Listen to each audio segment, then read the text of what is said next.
Hi, I'm Tim. Welcome to Watchbox, and thanks for logging on. If you love this watch, email me, tmosso@thewatchbox.com. It's in the description below, your purchase and pricing email question line for buying this or any watch you see on any Watchbox platform. Please reach out to me directly for pricing at tmosso@thewatchbox.com. Today, we're discussing the Hublot Big Bang 41. This is the classical Big Bang look in a combination of resin, ceramic, and stainless steel. It is the look that was introduced by the new CEO, Jean-Claude Biver, back at Basel World in 2005. But whereas that original Big Bang was 44 millimeters, this 41 is more compact and thus wearable on a broader range of wrists.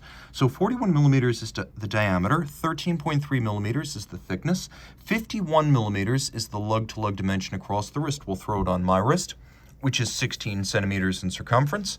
And you can see it's a good match. Hublot doesn't mean huge. They've had a number of watches over the years, from the Super B to the Caliber 1300 models to the Unico 42 to this Bang 41, that are quite wearable on smaller wrists. And you can see that there's even a little bit of a curvature to the case that makes it easier to wear as it wraps around the wrist. So I could recommend this watch for a wrist as small as 13.5 centimeters circumference. This is almost a unisex option. Taking a quick look at the strap, it has a hobnail pattern, molded almost like chocolate. There are two strakes that run down. You can see that it is a thick rubber strap, so it's likely to last a very long time. You can also see that it is a brand new Hublot factory strap. The strap is attached to a steel single-fold deployant clasp that releases when you depress two triggers. It has the Hublot H built into its chassis. Then you tuck the strap in, you buckle the strap, then you close. Now all the extra length is hidden underneath the clasp, and there's no need for minder loops, those secondary retention loops you see on conventional straps. It's a good-looking clasp that features those little H-pattern Hublot bolts and a combination of satin and polish.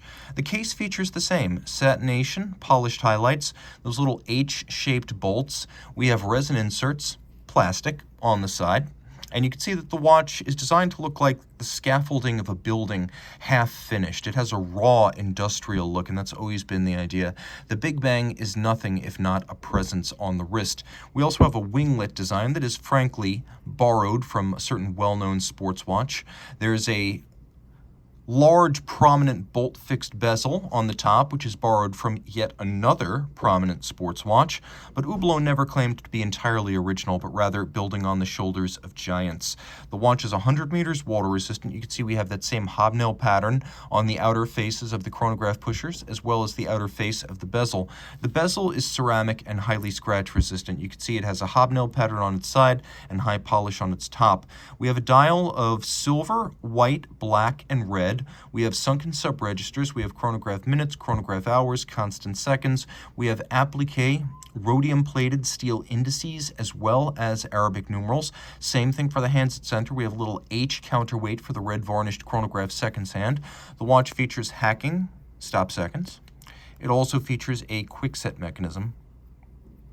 So if you wish, you can rapidly cycle the date.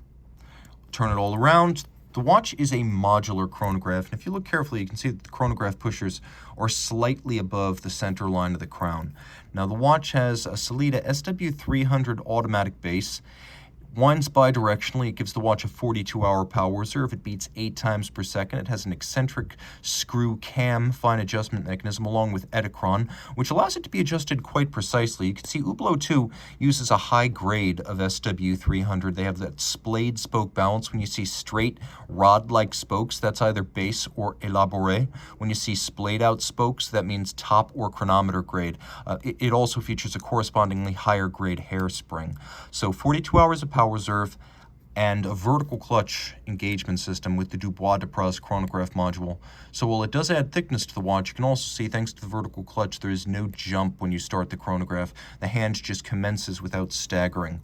And again, all of this 100 meters water resistant. It's nicely finished, albeit entirely mechanical in its execution, but when you get the top or chronometer grade spec SW300, you also get a higher level of aesthetics. So this watch is quite attractive, durable, and versatile.